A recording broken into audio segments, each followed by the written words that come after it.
Hello, good morning from India.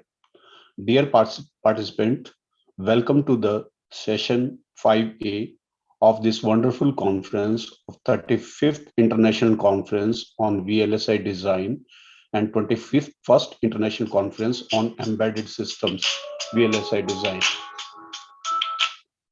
This VLSI Design Conference is being organized by the VLSI Society of India, and this is being held by them conference from last 35 years. VLSI Design and Embedded System Conference is the largest and most prominent conference with the international stature with the co-sponsorship from IEEE. I would like to invite you all participants to attend this session and welcome. I also would like to welcome Professor Mariam for being a part of this session, and I appreciate for her time. And now, in this session, we do have particularly one invited talks and four in technical papers, which is related to the domain of digital design. So, with the start with the invited talk from Professor Darshika G. Pereira, I would like to introduce her. Before we start, I would like to say that this is the semiconductor industry in India is particularly right now is booming so far as the microfabrication is concerned. However, whereas for the digital design, we are already a pioneer. We have substantial, share in the market on the global scale where the design expertise is available within the country. However, with the new ventures and new missions by the Indian government, they would like to set up few foundries along with the design houses to complement each other. And what rightly has been mentioned in the session first session, that yes, a right manpower is also required to boom this segment within our country, which is at present I would say the manpower is available, but right trained manpower is still we need to be argued.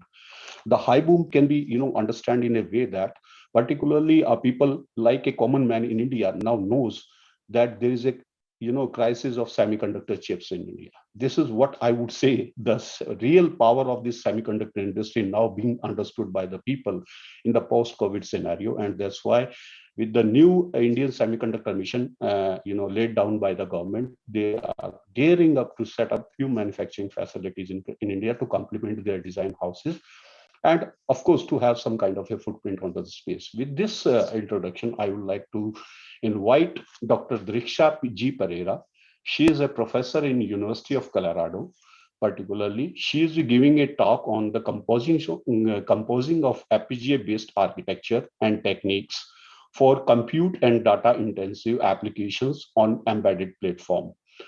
Dr. Driksha G. Pereira is an associate professor in the Department of Electrical and Computer Engineering at University of Colorado. Prior to joining UCCS, Driksha works as the senior engineer and group leader of embedded systems at CMC Microsystem, Canada. Her main research interests are digital system, embedded, and mobile systems. The reconfigurable computing. Driksha received the Teacher of the Year Award for the Engineering and Applied Sciences Colleges, UCCS, in April 2019. She also received the Best Paper Award as ACM and IEEE Conference in 2018 and in 2011, respectively. She serves on the organizing program committee of several IEEE ACM conferences and workshops, and as a reviewer of several IEEE, act as a reviewer on several IEEE Springers, Elsevier journals also. Drisha is a senior member of IEEE, the IEEE CES VLSI, and IEEE Women in Engineering currently. Currently, she is serving on the VLSI Systems and Applications Technical Committee of IEEE Circuit and System Society, and also serves as an associate editor of the Elsevier Microelectronics Journal.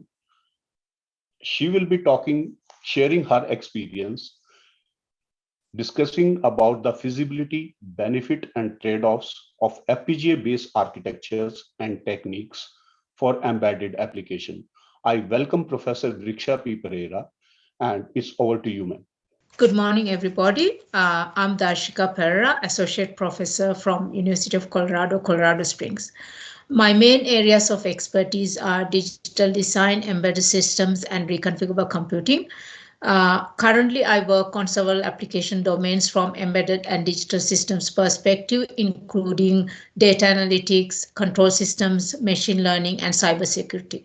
So this topic is very important and relevant to most of my current research projects. So when you look at embedded systems have become an integral part of our daily lives. They are deployed in various applications, including medical and consumer electronics, aerospace, communication, defense, and military, and so on. So designing embedded systems comes with many challenges. For instance, embedded devices are small footprint and low power devices. And to be competitive in the market, they should be low cost and should have a shorter time to market. And we expect high performance from embedded applications. And at the same time, for many embedded applications, such as smart systems, real-time processing is very important. And apart from all these, embedded applications are becoming quite complex, both compute and data intensive, demanding high processing power. So all these constraints and requirements should be considered when designing embedded systems for a specific applications. So let's look at some solutions. Most of the existing algorithms and techniques for compute and data intensive applications are processor-based software-only designs. So these software-only designs as is cannot be executed directly on embedded platforms. Also, high-performance processors consumes high power, making them unsuitable for many embedded devices. So what are our options? We can incorporate customized hardware into embedded systems design since they provide superior speed up, low power, area efficiency, and so on. We can also incorporate reconfigurable hardware such as FPGAs into embedded systems designs. So reconfigurable hardware provides similar advantages as customized hardware, and it also provides added advantages such as flexible computing platforms, reduced time to market, and then we can utilize a single chip to perform a variety of applications. So all these traits are ideal for embedded systems designs. So in recent years, there has been a dramatic increase in utilization of FPGAs for real-time compute and data-intensive applications on embedded platforms. This is mainly because FPGAs provide higher level of flexibility than ASICs and higher performance than software running on microprocessors. So unlike ASICs, FPGA's post-fabrication reprogrammability allows post-design optimization and upgrades in applications, and it also enables reusing the same chip to perform variety of applications. And it also reduces time to market since FPGAs are immediately available. And FPGA's dynamic and partial reconfiguration a feature allows reconfiguring parts of the chip that requires modification while the rest of the chip is operational. This leads to more space savings. So considering all these, our main focus is to create efficient FPGA-based architectures and techniques to support and accelerate real-time processing of compute and data-intensive applications on embedded devices. So as I mentioned earlier, we work on several application domains. These are our application domains. But for this talk, I will focus only on data analytics because of the limited time that we have. So for many embedded applications such as edge computing and IoT, the data needs to be collected, analyzed and processed and analyzed on embedded devices itself. So it is important to create efficient FPGA-based architectures for data analytics on these resource-constrained embedded devices. So one of the data analytic tasks that we focused on is principal component analysis, known as PCA. It is a dimensional reduction technique. So this PCA is a very complex and a large algorithm, and as a whole might not fit into a single chip. So we decompose the PC into 4 stages: mean, covariance matrix, eigenvalue matrix, and PC matrix. And then we design hardware for all 4 stages as separate entities. So our intention here is to provide generic and individual IPs for each stage. So these IPs can be reused for other embedded applications. Another goal is to explore ways to partition complex algorithms into simpler subtasks, and then to create optimized hardware for each subtask in order to run this complex algorithm on small footprint embedded devices. Creating just the optimized hardware IPs is not going to be enough for embedded systems designs. So to cater to real-time processing, we need to create system-level architectures. So this is our system-level architecture. In this case, our hardware IPs will be in the user-design hardware module, and it will communicate with other peripherals via AXI bus. And we also integrate a micro-based soft processor to perform some high-level control functions, including sending a flag to the IP to start processing, and receiving a flag from the IP once the process is completed, and start the AXI time to measure the execution time, and so on. We store the data and the results in the DDR3 SDRAM. Our IP can communicate, or that means read and write to the DDR3 SDRAM via AXI bus. So in this case, one read operation takes 11 clock cycles and one write operation takes 14 clock cycles. So this would lead to a major performance bottleneck in embedded systems design, since PCA involves processing a very large amount of data. Okay. So to address this, we incorporate several techniques to reduce the memory access latency and to speed up our hardware. One is the burst transfer. So we modified our hardware IP with the streaming data to and from the SDRAM. We also created our own prefetching technique. This is the high-level view of our prefetching technique. So to facilitate this prefetching, we created a unique user-defined bus that provides a direct interface between the control path and the data path of our user IP to the on-chip VRAM. And we also modified this read-write module to support prefetching, as well as to reduce the design and routing complexity of the control path. So the user IP2 is also designed to support prefetching and to support simultaneous read-write capabilities. So this is the more in-depth view of our prefetching. So typically the user IPs interface each other via AXI bus, which cause certain delays when reading and writing to each other. So with our user-defined bus, we can provide a direct interface between the user IPs, eliminating these delays. And when we create this, we incorporate various traits during the prefetching technique, including buffering the data, overlapping computations with communications, fully pipeline design, and so on. These are the experimental results for our hardware IP. So we created 2 hardware versions, hardware version 1 without prefetching techniques and hardware version 2 with prefetching techniques. So considering the total execution time, the speed up with hardware version 1 is only 1.16, whereas the speed up for hardware version 2 is 65, which is a substantial increase. And considering the occupied area, of course, hardware version 2 occupied more area on chip. This is mainly due to the additional hardware required for prefetching techniques.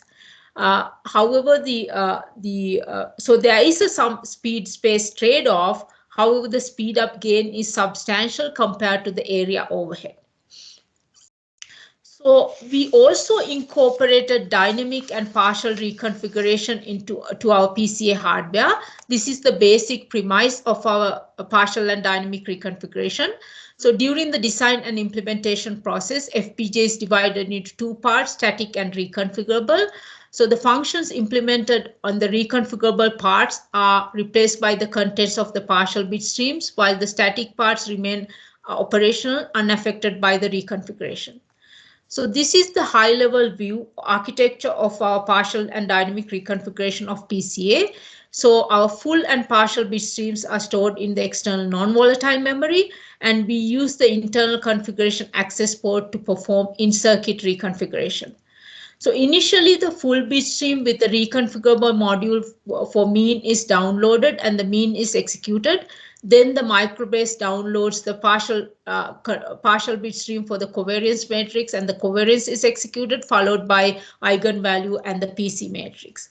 So after processing one set of data for all 4 stages, the processor can partially and dynamically reconfigure the chip back to mean without downloading the full bit stream. So this way, any number of PCA computations can be performed for any number of data sets. So these are the experimental results for partial and dynamic reconfigurable hardware for PCA. Again, we created 2 hardware versions. Hardware version 1 is a static reconfigurable hardware, which is the hardware version 2 from the previous experiments. And the hardware version 2 is the dynamic reconfigurable hardware. So considering speed up for the separate entities, they are the same, since these are derived without considering the reconfiguration time overhead between stages. But when you consider the total execution time, speed up for static reconfigurable hardware is 66, whereas the dynamic reconfigurable hardware is 53. So this includes the reconfiguration time overhead between stages. That means mean to covariance, covariance to eigenvalue, eigenvalue to the PC matrix. And when it comes to occupied area, the total number of occupied slices for the static reconfigurable hardware separate entities, when you add all these 4, it comes to more than 21,000 slices, whereas the dynamic reconfigurable hardware with largest reconfigurable module, it's only 6,100. So the space saving using partial reconfiguration is 71%, which is substantial for embedded systems designs. So another data analytic task that we looked at is focused on is the k-means clustering. For this one, we created a FPGA-based parallel processing architectures, since with FPGAs we can exploit parallelism in computation. Again, we decompose the k-means into 2 stages, distance measure and the centroid measure. In this case, the distance is the Euclidean distance. So the parallel processing is incorporated for both the computations shown as instances in these 2 figures. CP is the control path and rest is the data path. So these are the experimental results for our k-means clustering. With 32 parallel processing architecture achieved 368 times speed up, and it occupies 79% more area compared to the single processing one. So there is a speed space trade-off. So these need to be considered when designing hardware for embedded devices. So it is obvious that FPGA-based designs can achieve a high speed up by leveraging parallelism in computations. So this requires simultaneous and multiple read and write operations to the on-chip memory. However, the current FPGAs only have dual port on-chip memory that hinders simultaneous read-write operations needed for parallel computations. Therefore, we investigated multiported memories for FPGAs, including existing multiported memories in the literature.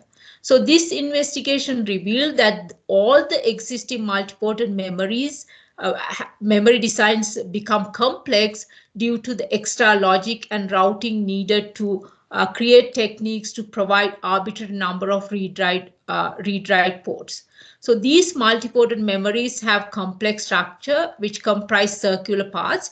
In this case, the input signals to the BRAM have to go through additional logic, and the output signals from the BRAM also have to go through an additional logic.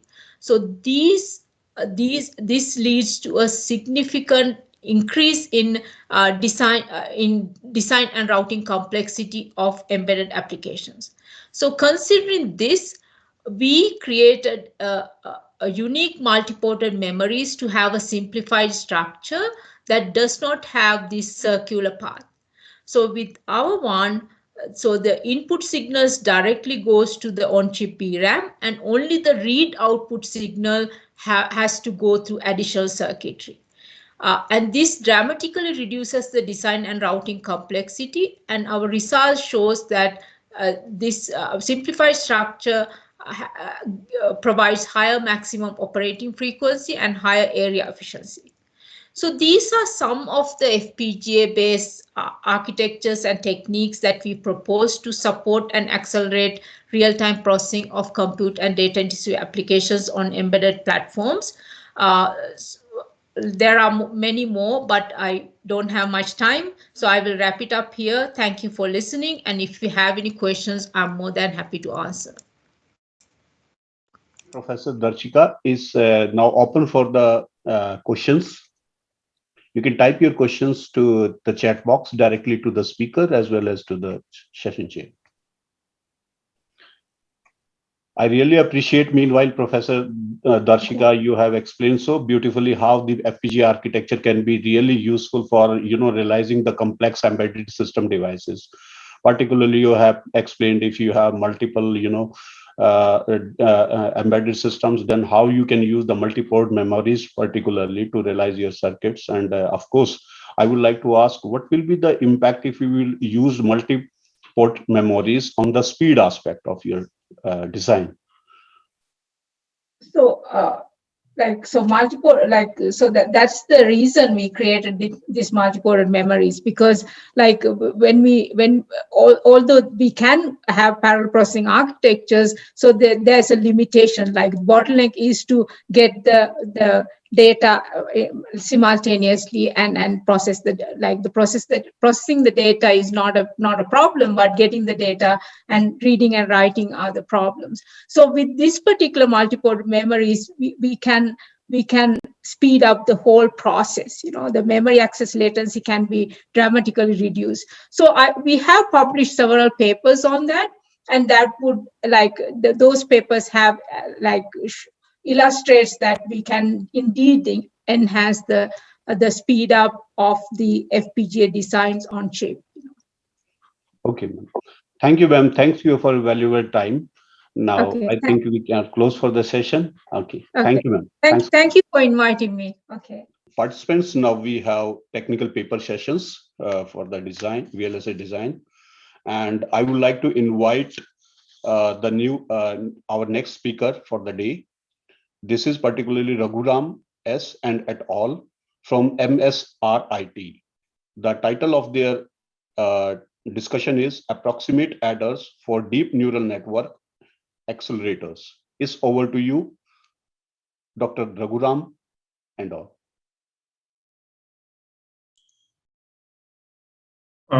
Good morning. Let me just share my screen. Once again, very good morning to all of you. I'm very happy to be presenting this paper at this esteemed venue. My name is Raghuram S. I'm an associate professor in the Department of Electronics and Communication at MS Ramaiah Institute of Technology. This work was done with a student from our department, Shashank, and we are both the authors for this paper.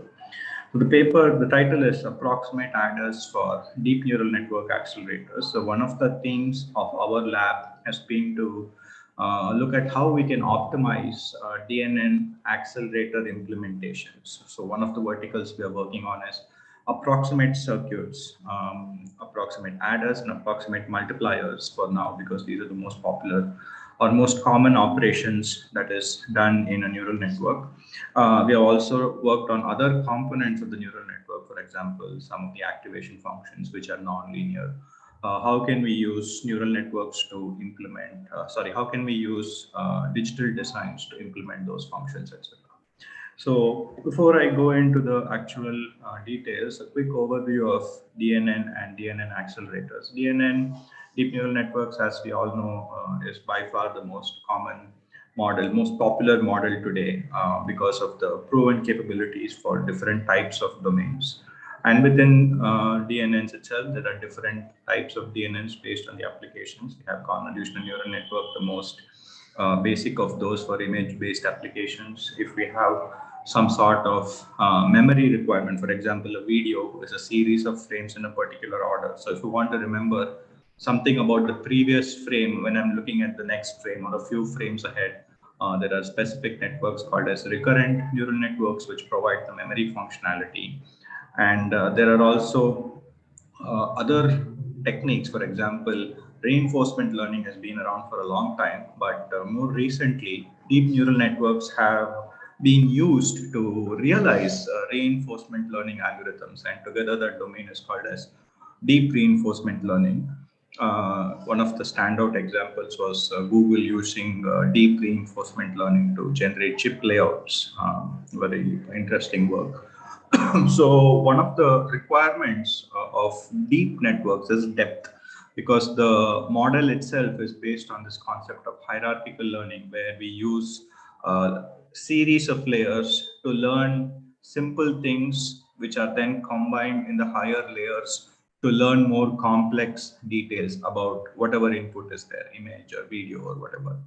And the reason why we design accelerators is for improving the inference time. That is one application, and also for applications that are on the edge, for example, face detection in a public space or something like that. For example, even in my mobile phones, many of the high-end phones now have neural engines, and all these are there to perform inference quickly, even sometimes in a real-time manner, and also to improve the application's capabilities by adding the artificial intelligence functionality. So that is one of the reasons why accelerators are implemented. So the theme of this paper is to use approximate arithmetic. Approximate arithmetic has been used for different type of applications. The only requirement is that the application should be error resilient, that it should have some tolerance for error. And image processing has been shown for many other approximate circuits also. The image processing algorithm work with approximate circuits. And the advantage is clearly that at the cost of accuracy, there is a trade-off. We trade off accuracy for other objectives. For example, some people might be interested in low power, other people might be interested in low delay. So based on the requirements, we can trade off accuracy and try to gain some other objectives. And here also that is the objective of this work. So approximate arithmetic units, there have been many, but I'm just going to focus on a couple of works that have used deep neural networks as the platform for testing.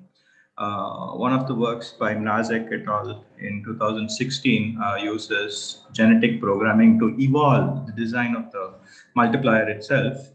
And it is tested with a multi-layer perceptron, which is nothing but an artificial neural network. And their particular design had 300 units. And LeNet is one of the original deep neural networks. They have used these two networks for the testing of their approximate multiplier. And their result shows that even up to 20% of error in the design leads only to 3% reduction in the prediction accuracy, which is a very useful result, also practically useful, because that shows that we can indeed use approximate units for DNN accelerators. Another interesting result is from 2019. This shows that not only can we use them, but in fact it improves the accuracy. This is a very interesting result, because they're saying that suppose an ordinary multiplier gives me 97% accuracy. If you use an approximate multiplier, their claim is that the accuracy goes above 97%, and this could be it could mean it could almost seem impossible, but this is true because of one of the properties of neural network, which is generalization. Generalization means that we train the neural network for a set of samples, and then we use a different set of samples to test it. So what their claim is, this approximate units can add some amount of noise, which actually improves the accuracy even better than the exact unit. So it's a very useful thing to have in neural networks. So the claim is that approximate units can add to the generalization properties of a deep neural network, which is a favorable characteristic to have. And there are many more designs for approximate adders also. We are not going to go into the details now, but they're listed in the reference. So one of the things that is different, for example, in deep neural networks compared to image processing applications is the number of computations required. So like I mentioned earlier, one of the requirements of a deep network is depth. And I've listed 3 popular networks which we have used for our testing purposes. And the number of layers is also listed. The number below, right? That is the number of approximate computations that is required in each of those networks to produce one single result. So what that means is, suppose I want the result at the last layer, the output layer. That result is a composition of many numbers, and each number in turn is computed using approximate units. So what, what we are trying to say is, looking at the number of computations required to produce a single result. So for example, in ResNet 20, 6,425 computational units are used. Okay, those computation units may be approximate units, but the thing is, if 6,425 approximate units are used to produce a result, the error could be very high, because the errors might blow up, etc., because the computations are happen in series of layers. So one of the requirements for our design is, compared to other applications like image processing based applications, where the number of computations is much lesser, we want to keep the error very low of the design. Okay, so that's one of the design decisions that we made early on also. So the design that we came up with is called as a generate only approximate adder design. And the reason it is called generate only is that, very simple, we don't use the propagate signal. So this series of designs of parallel adders which use a generate and a propagate signal to compute the output carry. The equation is shown there. So in this particular case, what we do is we use the propagate signal, we use the generate signal, and we chain it to only one of the previous blocks. So typically, if you have a 16-bit or a 32-bit adder and you divide it into groups, you could have 4 bits in each group. If it's a 16-bit adder, we have 4 groups. It's a 32-bit adder, we have 8 groups, and so on. So what we have decided based on the computations, and why we did that, computations are shown in the paper, but we found that if we use 2 groups only, that is, we chain 2 groups at most together, then we can get an error of 0.33% for a 4-bit group size, and this reduces from 6.5% if we use 1 group at a time. So this is the design that we have come up with, and the design is shown again here, and the critical path is also shown. And clearly, because only 2 groups are used at a time, the critical path is going through those 2 groups, and irrespective of the size of the design, the critical path stays the same, so it doesn't increase with the design size. And for testing it, this is what we have used to test the setup. We have used Python, and we have basically hand coded all the DNN layers. We have built the functions so that instead of using the inbuilt operations and the inbuilt arithmetic operators, we use our carry look-ahead adder and the approximate carry look-ahead adder designs. So first we look at a brief comparison of our adders with the existing approximate adders. So these references are available in the paper. And we will briefly look at just the last column, which is a combination of the delay and power consumption. And we see that our particular design, we get 21% improvement compared to the other designs, which are even gone in the other direction, and they have higher value for this power delay product. The nearest one that is comparable to our design is RAP-CLA, which has 8.4% improvement, whereas the other 2 designs, Gear and Sarah, have actually increased compared to a exact design. So our adder is better in terms of the performance optimizations compared to the other approximate designs that we have included in this analysis. And here we compare this power delay product with error rate also. So this is one of the key reasons why our adder is going to be successful also, as we will see in the next few slides. The adder has a low value of power delay product, but also it has a very low error rate. Like I said, it's about 0.33% for a 4-bit group size. And the other adders, even though their power delay product is good, the error rate is much higher. And as we will see, that is going to create an increase in the error in the neural network also. So here we see the main result of our paper, how we can substantiate using our design in a neural network accelerator. The first set of plots is for 16-bit design. So 16-bit adders, different approximate adders are chosen, and we have compared the accuracy. So here, again, there are 3 different neural networks, LeNet, VG16, and ResNet 20. And what we feared actually happens if we take the second set of plots, right? Our adder, the accuracy is 99.6 for LeNet, 98.4 for VGG16, and 97.6 for ResNet 20. So it is reducing, but not very drastically. Whereas if you see the other designs, it drops off significantly. And that is because the number of computations is much higher in the ResNet compared to LeNet. LeNet has only about 700 computations, whereas ResNet has many thousands of computations. And here is where the accuracy of our adder helps us to produce the correct result more often compared to the other designs. And this shows that our adder is obviously a better adder for using in DNN accelerators, and it will give us an improvement in the performance of the inference also compared to the exact design. So that is basically our conclusion. At the more general level, it is important that approximate units can indeed be used to improve the performance of DNN accelerators. And one of the key requirements of these designs is that the accuracy should be high. So clearly the trade-off is not going to be very great, but if you have low accuracy, as was on the previous slide, the classification accuracy also drops significantly. And we have shown via experiments that our adder is indeed useful. As a future work, a multiplier is also very common design, and there might be more options for approximation there because the design is more complex compared to an adder. So that can be investigated as part of a continuation of this work.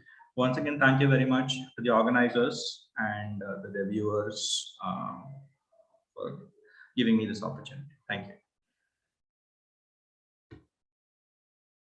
Thanks for sharing your research. I would like to ask particularly one question. What will be the particular, bottleneck or challenge which you envisage or which a designer need to implement to enhance the accuracy of the design while adopting the deep learning? Enhancing the accuracy is a big problem, sir. Like you have identified, it is actually easy to reduce the accuracy, but like we saw in some of the designs, they will not work out well in the practical setting when we implement them with the neural network. And even the neural networks that I have shown, they are some of the smaller networks because we had a bottleneck in implementing them. Practical neural networks have 50+ layers very commonly. So it is quite a challenge to, as we have found out, it is quite challenging. But like I had mentioned, multipliers are also used as commonly as the adders. And in multipliers, there are multiple options. For example, if it is a small bit width multiplier, you could use just a simple array multiplier. There are other encoding schemes, etc. So there are more options there to investigate and to get a better trade-off, because in most of these neural networks, the neuron, there is the MAC unit, and there is a multiplier and an adder. So a multiplier might be a better option in our opinion, because adders have limited amount of flexibility. There are also some other options if you look at the circuit level. For example, some people have worked at the actual full adder circuit itself and tried to modify that with approximations and try to come up with those. So those are some of the options available for approximation.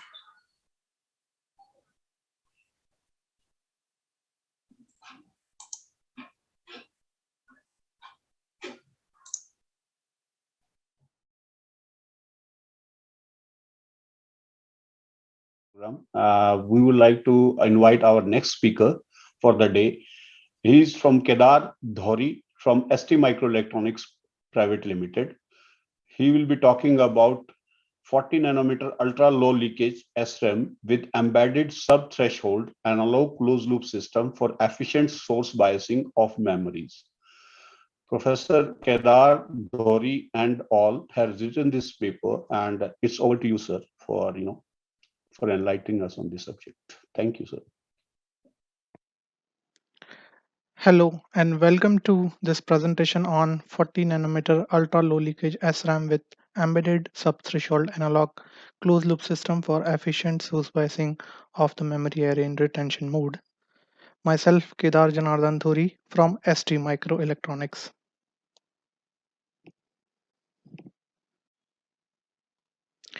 The outline of this presentation is as follows. First, I will go through motivation. Then I will discuss challenges with the retention mode. Then traditional power gating and its challenge. Then I would discuss the proposed embedded closed loop system. I will show you the CAD data, the silicon data, and finally the conclusion. Let's talk about the motivation first.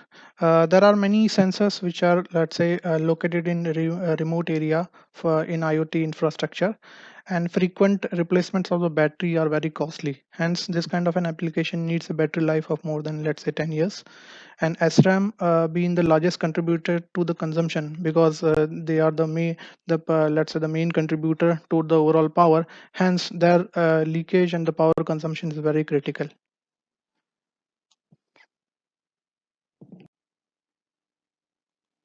Sensor we talked about are only let's say only remains in the retention mode and are only activated when whenever if a communication needs to be set up with the server. And if you see normally the supply voltage has a very significant impact on the leakage, and the effective means to reduce the leakage in the retention mode is to reduce the supply, but supply has to be above than the critical voltage, that is the V-rate main win. Otherwise the bit cell would, let's say, will not be able to retain the data.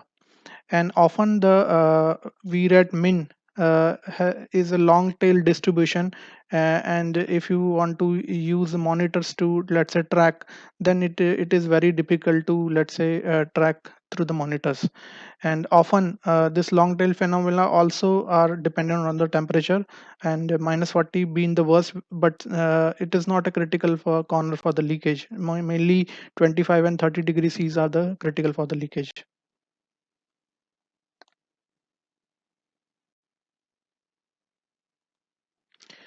Reduction of the rail-to-rail voltage can be achieved by the footer or the header device, or this is the direct connected device which raise the ground, or we can use also the header which could, let's say, lower the supply.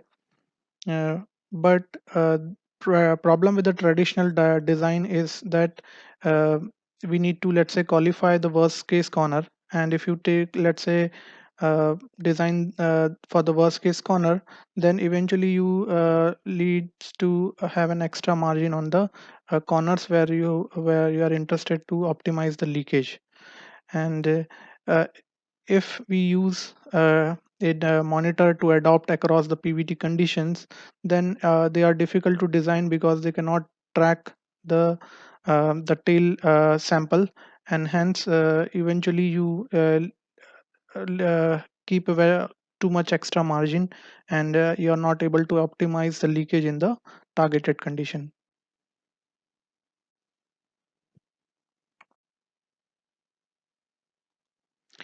Another way of managing the source bias is to have a syncing LDO, wherein we can, let's say, um, have a virtual GND, which is, let's say, defined by the VREF.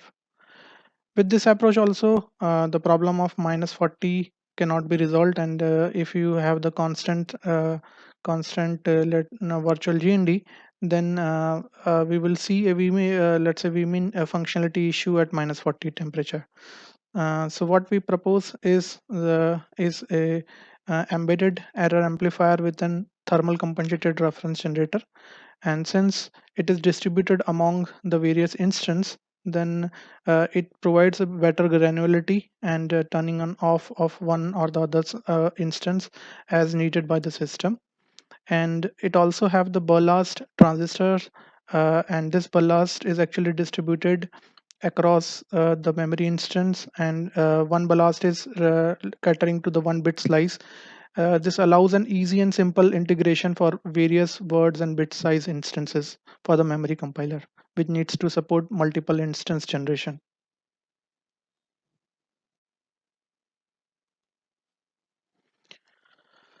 The embedded error amplifier is designed within folded cascade error amplifier, and it is biased with the PTET. And the distinct advantage of using PTET is that the power consumption is actually tracking the leakage, and with the strict budget, we are able to control the overall consumption of the bias within the 5% of the leakage throughout the temperature range.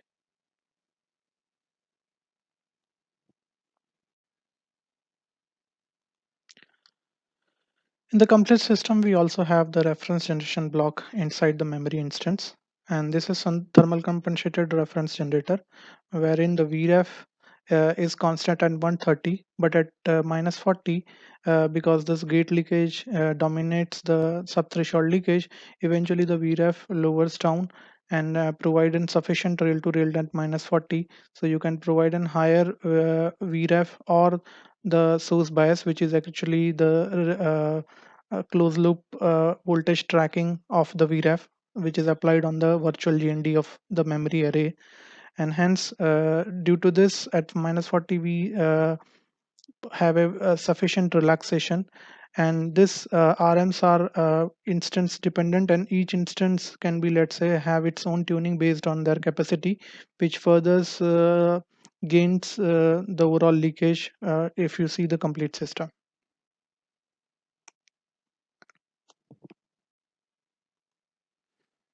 VREF is input to the error amplifier, and the error amplifiers replicate this VREF on the virtual GND.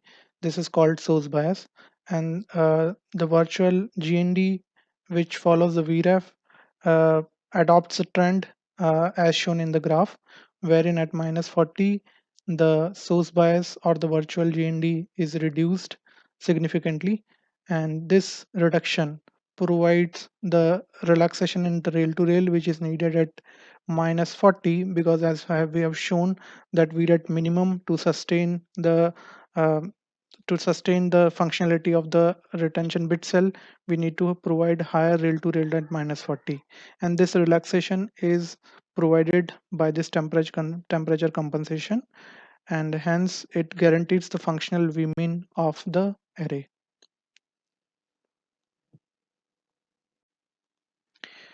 On this slide, we show the penalty of the embedded closed loop system.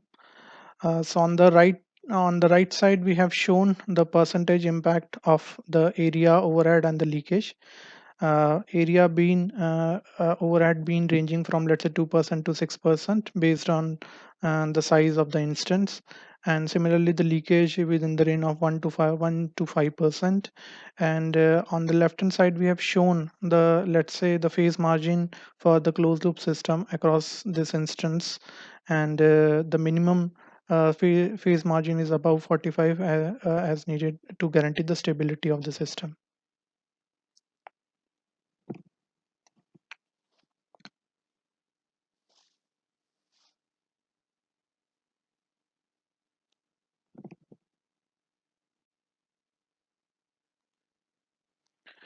The overall design was implemented on the test chip, which was having 10 MB capacity, uh, and various size of instance were used to realize this 10 MB capacity.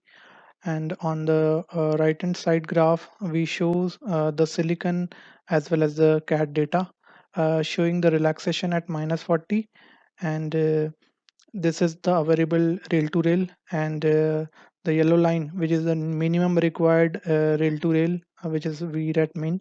And we have shown that the VRAT silicon is above the needed VRAT min, and perfectly tracking the needed requirement. And this shows a very good CAD versus silicon relation for the source bias across the temperature. Data point of 3 temperature is shown, but it is validated across multiple temperatures. This graph shows the normalized leakage reduction graph. This is without power gating. This is with traditional design. This is embedded closed loop system without process compensation, and this is with process compensation.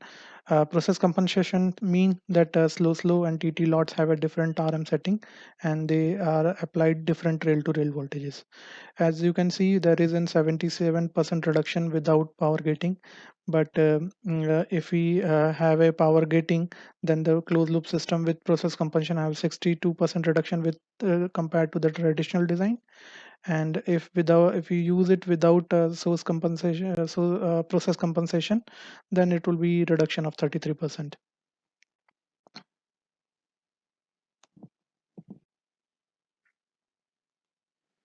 On this graph, we shows the SNU for the functional vmin.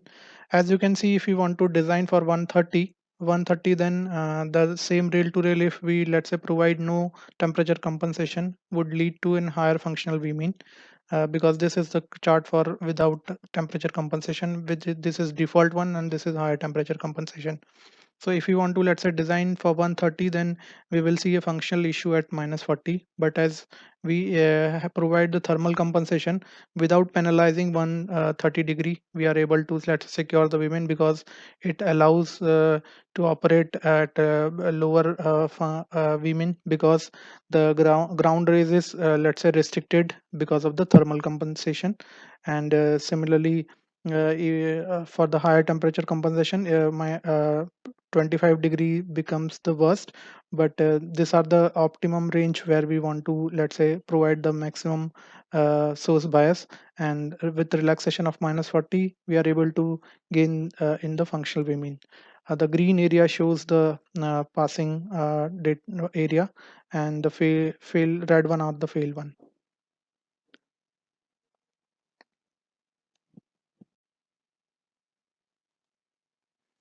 If you go to the conclusion, what we say is that compared to the conventional design, proposed embedded closed loop system implementation provide flexibility to activate and deactivate at Fresnel granularity.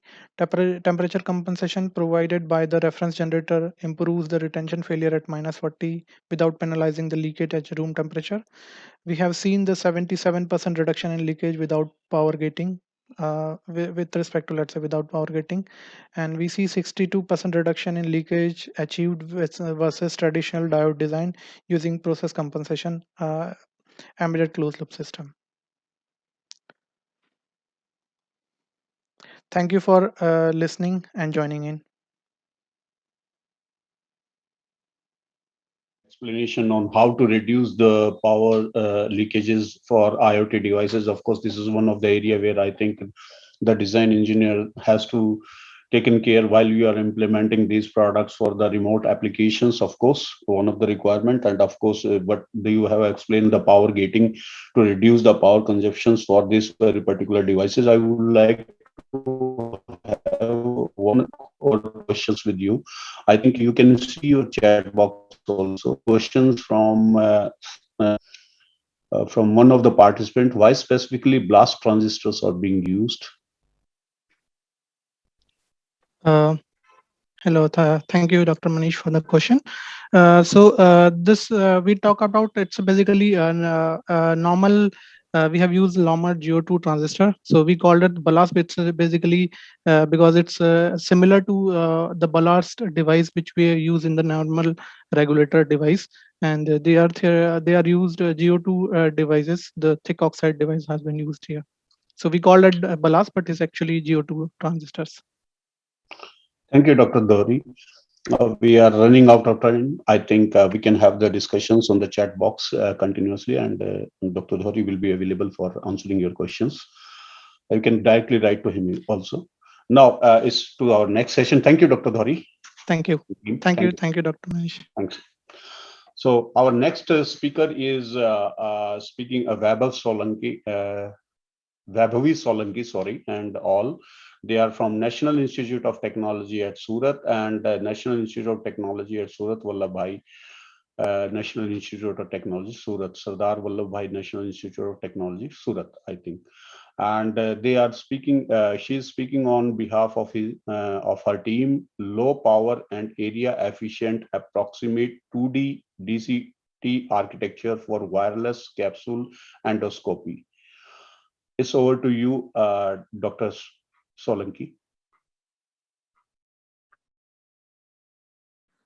Myself, Vaibhav Solanki. Today I'm going to represent my paper that is Efficient 2D DCT for Wireless Capsule Endoscopy. This is the outline of my presentation. First, I will give brief introduction of wireless capsule endoscopy, followed by literature survey, then image compression using DCT and 2D DCT using 1D DCT, then will show proposed system and its hardware implementation with result analysis, and lastly will conclude. Introduction. The recent development in the field of electronic devices has increased the demand for the optimized system with low power consumption and low area in medical applications. Hence, various compression techniques are widely used to reduce the requirement of bandwidth for the storage and transmission of medical images. The importance of medical imaging increased due to development of advanced medical imaging equipment like wireless capsule endoscopy used to determine various diseases of the digestive tract. Traditional wired endoscopy was an uncomfortable way to determine the disease as a wired camera was sent through the tract for diagnosis, which causes a significant amount of pain and discomfort to the patient. WC is a non-invasive, safe, and efficient, painless, and optimum method used for examination of the tract, but battery-based WC system reduces the patient's discomfort and pain using pill-shaped electronic capsules which capture images of the digestive tract. These capsules are required to be small so that patient can easily swallow them and can pass through the tract, that is from mouth to the anus of the patient. In WCE system, the images of the tract from inside the patient's body are captured using a tiny wireless CMOS image sensor and using a wireless connection sent to the workstation outside the patient body. Two LEDs are used for illumination inside the tract. The physician will analyze different organs from an image carefully to determine the disease. The acquirement and transmission of these images require large amount of power and storage. About 90% of the battery power is consumed in the transmission of the image. This battery-based WCE system requires an energy efficient operation. To achieve power efficiency, as the size of capsule mainly depends on the size of the battery. Despite great research and development in this field of medical electronic devices, there are several drawbacks such as battery life, cheap area, and image quality. One of the appropriate methods to solve these issues, an image compressor is included in the capsule to reduce the image redundancy and compress the image before transmitting it using radio frequency transmission, maintaining the quality of an image as per medical standards. Hence, it is highly important to reduce the power consumption and area of an image compressor. Discrete cosine transform image compressor is widely used in low power WC system to achieve efficient compression and good quality image. Literature survey. Various designs of multiplier-based DCT are proposed in 6, 7, 8, and 9, which decrease the complexity of the system by the reduction in the number of multipliers. The algorithm based on distributed arithmetic were proposed to reduce the hardware complexity.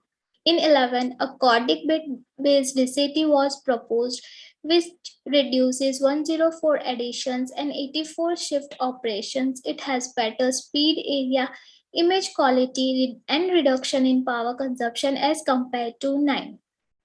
In 12, the addition and shift operations are reduced to 38 and 16 respectively. This algorithm has more power reduction, delay, and area.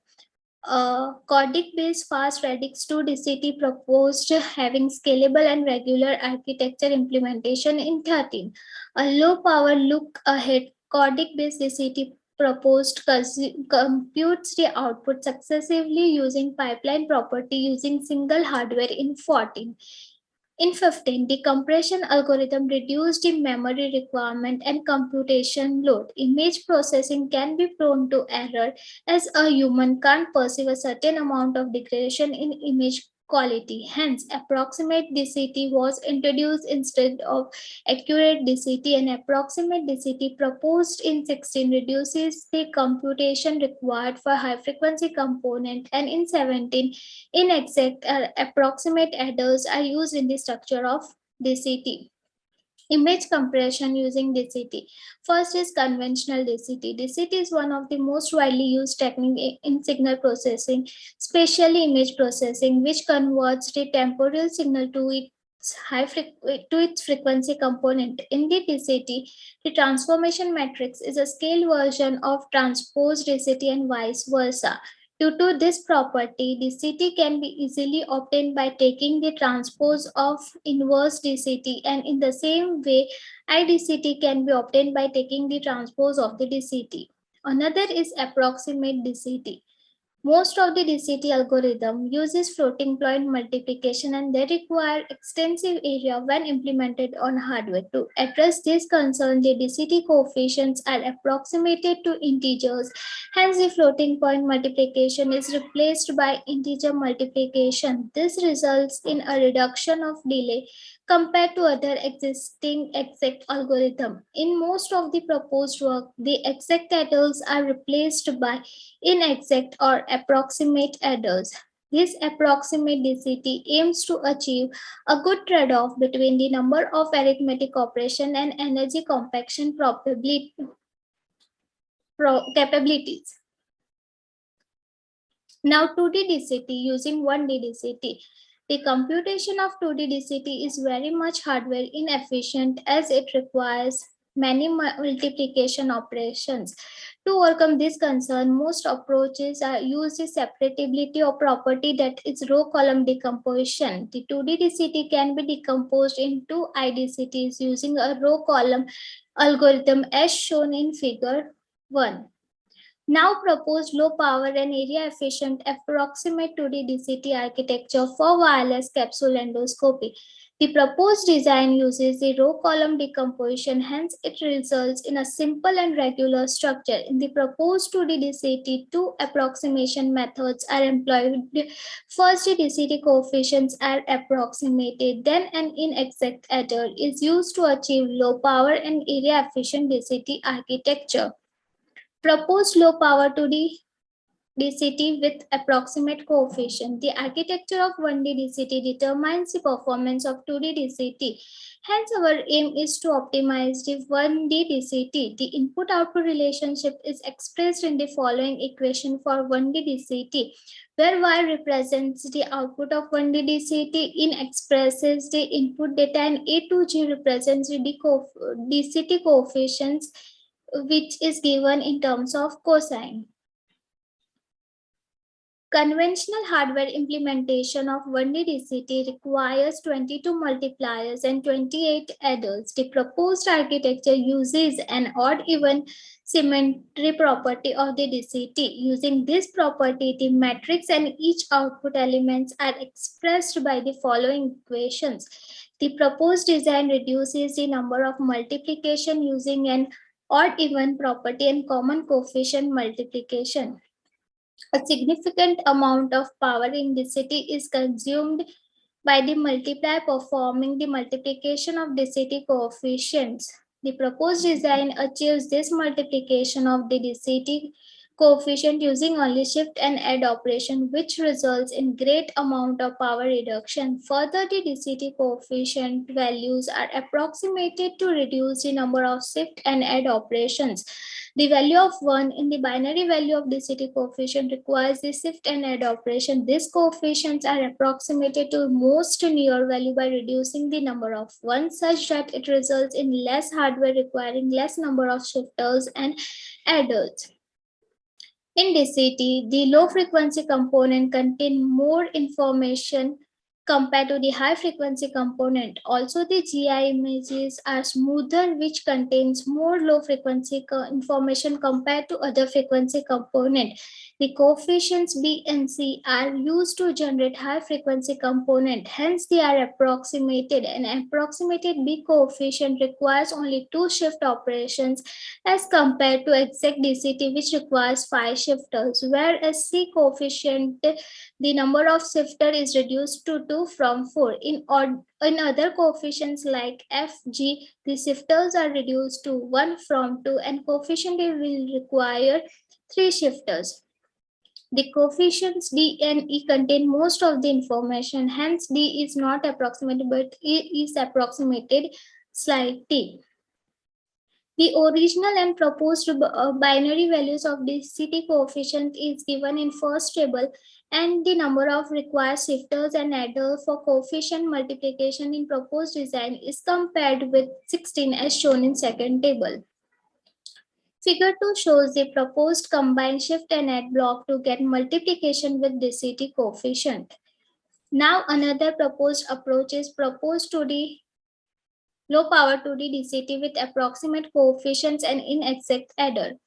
The addition and 2's complement subtraction performed using exact adders consume a significant amount of power. These arithmetic circuits are further approximated to achieve power reduction with little expense of accuracy. Various inexact adders are being proposed in the past by many researchers. This paper proposes an inexact adder for 2D DCT image compressor as shown in figure 3 for approximate computing. This inexact adder requires fewer transistors as compared to exact adder. The inexact adder consists of NOT and OR gates, and inexact adder approximates sum and retains an exact carry named Cout. This shows the truth table of exact and inexact adders. Now, hardware implementation of proposed 8.2D DCT. In the proposed low power 2D DCT, the compression is performed on an image using 8.2D DCT, and this process is repeated for an entire image. The 8-bit input image data is fed to the proposed 2D DCT architecture as shown in figure 4. First, the 8x8 block data is obtained from the image data. This data is applied to the 1D DCT architecture consisting of shifters and exact or inexact adders to perform row-wise 1D DCT.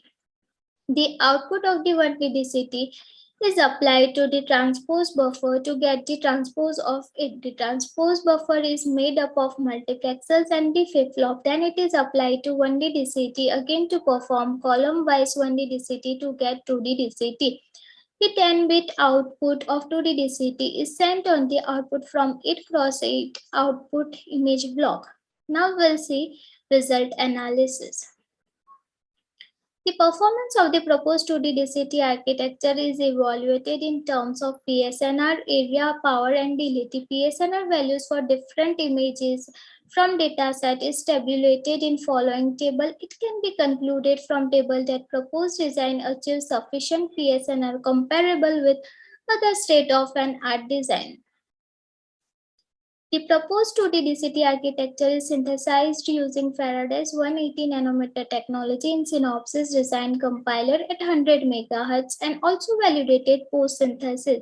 The area, power, and delay are tabulated in the table. It shows that the proposed design consumes the least area, power, and delay due to the approximation in coefficient, and further reduction in area is achieved due to inexact adder, which reduces the number of transistors. Also, an XOR gate on critical path is eliminated compared to the conventional adder, hence achieves power and delay reduction. The 2D IDCT is performed on the image and reconstructed in MATLAB as shown in the figure. It is clear from the image that the physician can accurately determine the disease as the image has sufficient PSNR, that is about 34 dB.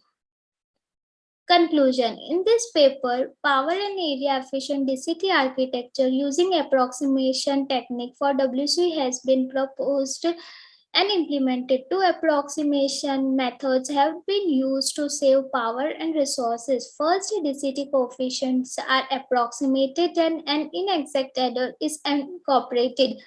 A combined shift and add architecture has been proposed to make the architecture multiplier free.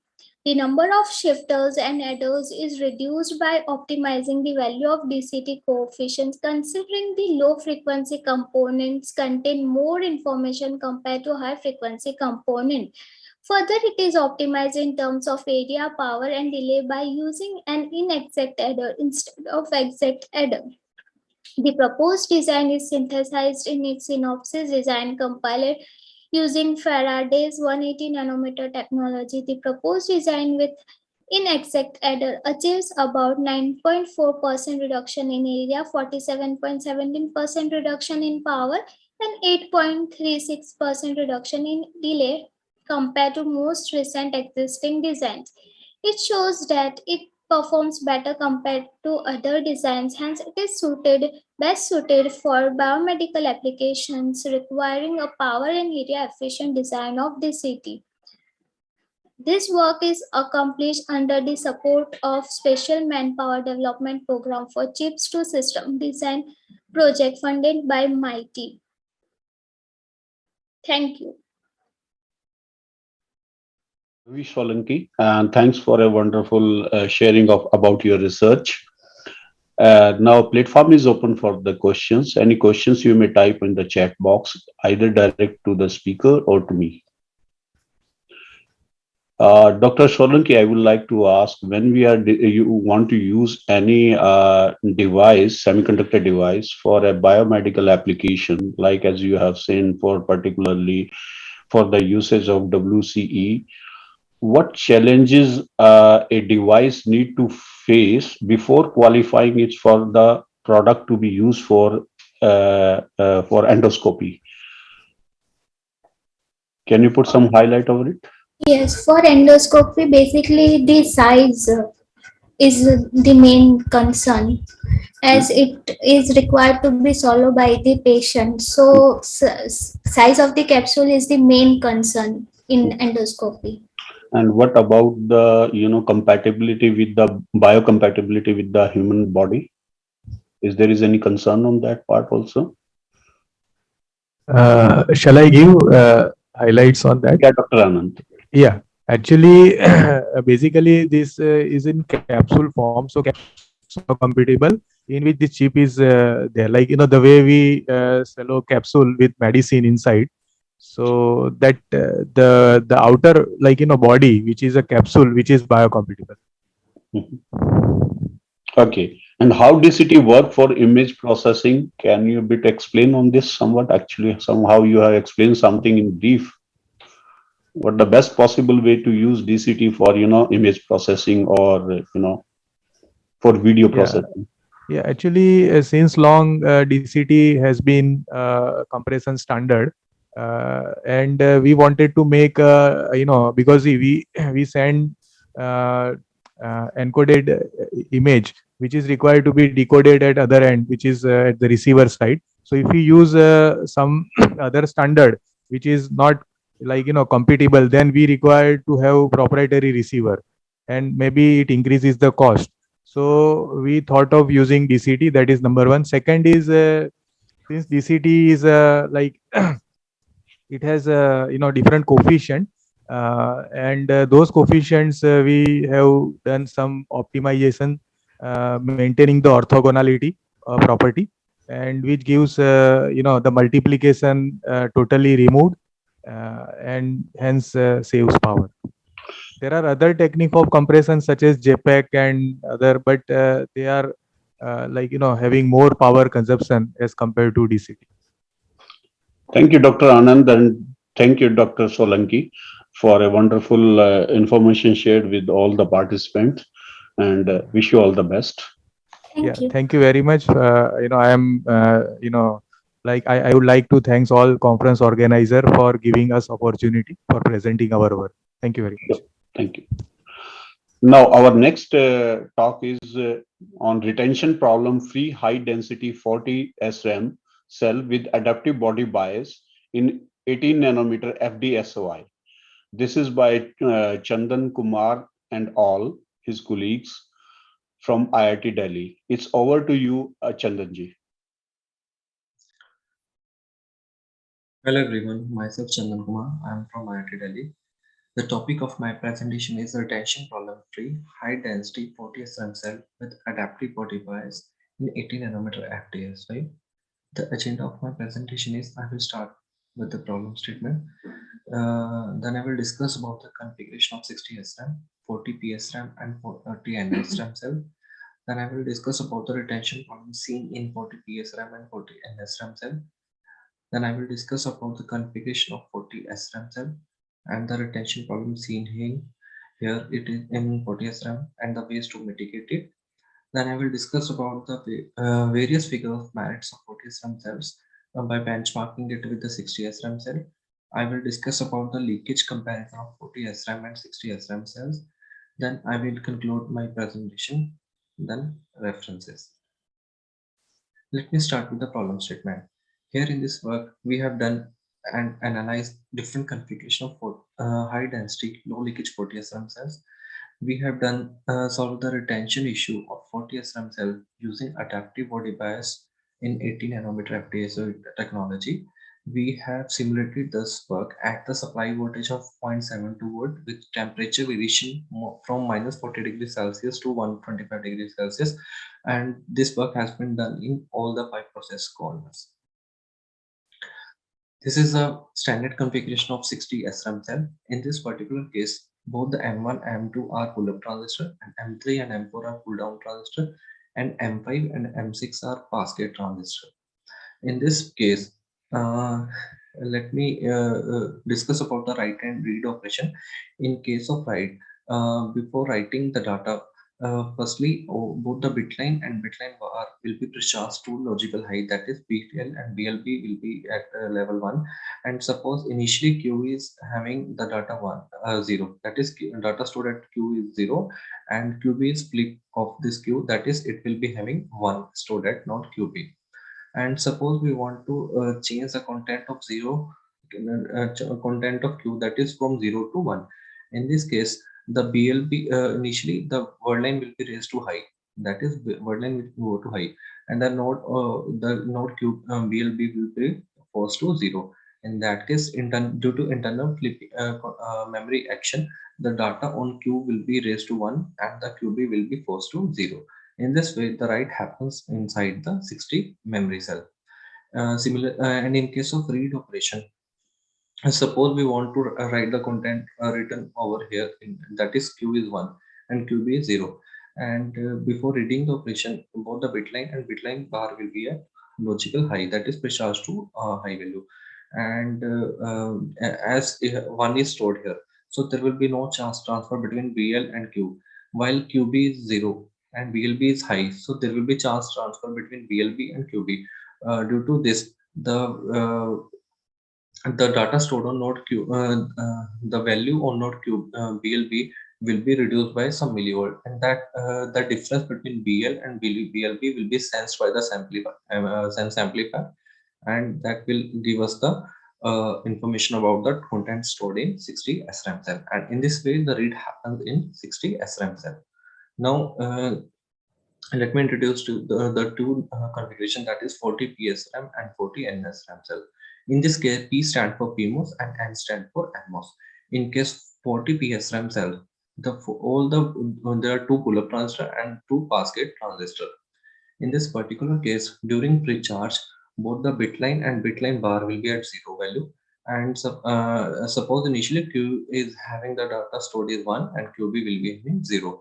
In this case also, during write operation, the word line will go to logical 0 and the BLB will go to logical high value. And due to the internal transistor action, the data stored on Q will be reduced to 0, that is Q will be flipped to 0 and QB will flip to high. And in this case, due to the leakage issue of pull-up transistor, the value where 0 is stored will keep on get on increasing at 1, and due to this, the data stored on Q will get corrupted. And this is known as a retention issue seen in 40 PS RAM. And similarly, in case of 40 NS RAM, the node where 1 is stored, in that particular case, due to the leakage on the pull down transistor, that data will be corrupted. Here the write operation is almost similar as we have shared in 40 PS RAM. Let me give you more detail in case of 40 PS RAM and 40 NS RAM retention problem. In case of 40 PS RAM, suppose 0 is stored here at node QB, and as you can see here, shown in red mark, this pull-up is having the more leakage as compared to this basket. Due to the more leakage of this pull-up as compared to basket, that 0 stored here will get corrupted due to this internal charge clipping. So in this particular case, after 30 microseconds, the data gets corrupted. And in case of 40 NS RAM, the similar way, due to the more leakage of this pull down transistor as compared to the basket, the data where 1 is stored and get corrupted and will change to 0 after some particular, in this particular case, that particular time is 60 microsecond. So by looking at the previous configuration, the new configuration is explored, that is 40 SRAM cell. In this case, the PMOS is both the pull-up are of PMOS type and both the pass gates are of NMOS type. In this case, during precharge stage, both the bitline and bitline bar will be at logical 0 value. And initially, suppose Q is having data stored is 1 and QB is having data stored is 0. And suppose we want to write the data. In that case, initially the word line will goes to logical high value and the BLP will be posed to logical high value. In that case, due to internal memory action, the data stored on Q will be changed from 1 to 0 and QB will be changed from 0 to 1. In this case also, the retention problem is there, same as we have discussed in 40 PSRAM and 40 NSRAM cell. Suppose the 0 is stored here in node Q, and due to the more leakage of this PMOS transistor as compared to this basket NMOS, the data gets corrupted after some time interval. As you can see here in this timing diagram, in this particular write frame, the data is written, that is 0, it is written over node Q. But due to the internal transistor action, this data gets corrupted after some time interval, that is called retention mode. Now there are different ways to solve the retention problem. In case of 18 nanometer FDX technology, due to the advantage of this different large scale of body bias, we were able to reduce this retention issue in case of 40 SRAM cell. In this particular case, if we can reduce the leakage through this M1 transistor, that is PMOS, and if we can increase the leakage through this NMOS, that is M3, then we can able to achieve this retention, solve this retention issue. So we were able to achieve this result. So in this case, here this is graph is shown here between V sub P and V sub N. V sub P is the substrate bias of this PMOS, and whereas V sub N is the substrate bias of this NMOS. In this particular case, we have varied the V sub P by keeping a constant V sub N. The pink one is where the V sub N is at 0 volt, and the yellow one is where the V sub N is 0.72 volt. As you can see here, if we keep the substrate bias of NMOS, that is basket, at 0.72 volt, then if we give V sub P of 0.72 volt, we can able to achieve the retention, solve the retention issue over the all temperature ranges. And similarly, if we If we keep on changing the V sub, if we keep on changing the V sub P, we were able to achieve this result on different temperature brackets. And here, this is a final body bias we have chosen for this 40 SRAM. For temperature greater than 0 degrees Celsius, we are keeping V sub N of 0 volt, and in case and PMOS is at 1.8 volt. This has been done by taking leakage into consideration. And for temperature lesser than 0 degrees Celsius to minus 40 degrees Celsius, the V sub P has been chosen 1.8 volt, and the V sub N is chosen as a 0.72 volt. This is a layout for 40 SRAM cell. In this particular case, this is the layout shown is a 4x4 memory array, where the yellow one is one particular 40 SRAM cell. Here, this is the basket, and this is the pull-up, and this is a flipper version of this box. That is 140 SRAM cell. Here is the figure of merits for 40 SRAM cell by benchmarking it with the 60 SRAM cell. As you can see here, both the memories are of logical low VT, PMOS, and NMOS type. In case 40 SRAM, we were able to achieve 156 millivolt of SNL as compared to 81 at worst corner, that is FS. And also, we were able to qualify 6 mean by sigma, that is 6.2 in case of 40. Also, leakage current is very good, that is 6.5 nanoampere, whereas in 60 it is 30 nanoampere. Cell current is 2.6 microampere, and write time is almost same. And in case of without body bias case, in case of 40 SRAM, the refresh time is 104 microseconds, that is retention time. We can achieve the retention time for greater than 100 seconds if we keep this particular substrate if we use this particular adaptive body bias on this 40 SRAM.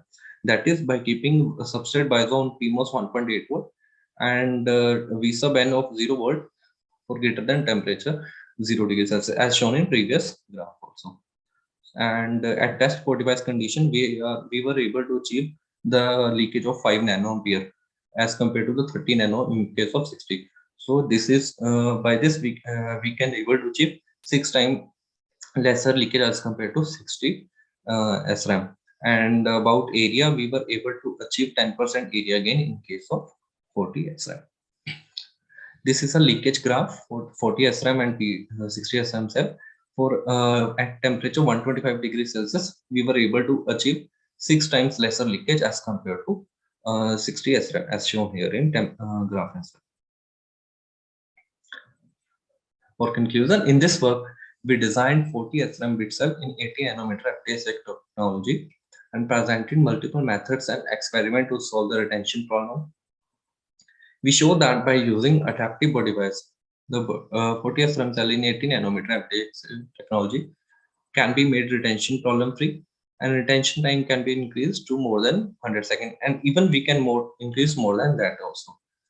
Furthermore, it reduces the overall leakage by 6 times that of 60 SRAM cell in 80 nanometer FTX technology. These benefits make it suitable for using high density memories. These are the references. Thank you. Welcome. Thank you so much for attending this session. And there's one question on your chat box. If you can see which tool you have used to calculate the values particularly. Can you please repeat the question? Which tool you have used to calculate the values? Basically, these are ST internal tools. Like basically, it is basically Monte Carlo, which I have used for various calculations. Basically. Okay. Yes. And what you anticipate, Dr. Chandan, if we use FD-SOI technology or PD-SOI technology for the similar, retention issues? What percentage in the difference in the, retention issues you anticipate they could, differ in? Basically, by utilizing the FD-SOI, like FD-SOI has a vast range of applying the body bias. As in this particular case, we need to apply the body bias of adaptive body bias of around 1.8 volt, which is huge, which is only possible in case of this 18 FD-SOI. So by taking advantage of this, we were able to achieve this target. And for particularly, you have used for adaptive body bias for the two different temperature, two bias you have used. Why particularly you have used it? Sorry, we have used both for For NMOS. minus 40 and plus 125, you have used two bias particularly. Basically, the main concern was like if apply the forward body bias on the basket of in the 40 in the high temperature range, the leakage gets increased very much. So that was the main concern if we apply the FBB on NMOS. So that is the main reason we have kept for temperature greater than 0, we will not apply forward body bias as it will impact on leakage. So that was the main concern. For temperature lesser than 0 degrees Celsius, we applied forward body bias on NMOS, and we haven't applied FBB on greater than 0 degree temperature. So for this particular case, the leakage was the main concern for keeping this body bias brackets.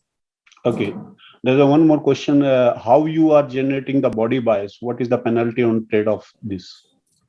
Basically, the body bias we have generated using the regulators basically, and I have not analyzed the penalty basically. This was just the research work I have done. Thank you, Dr. Chandran.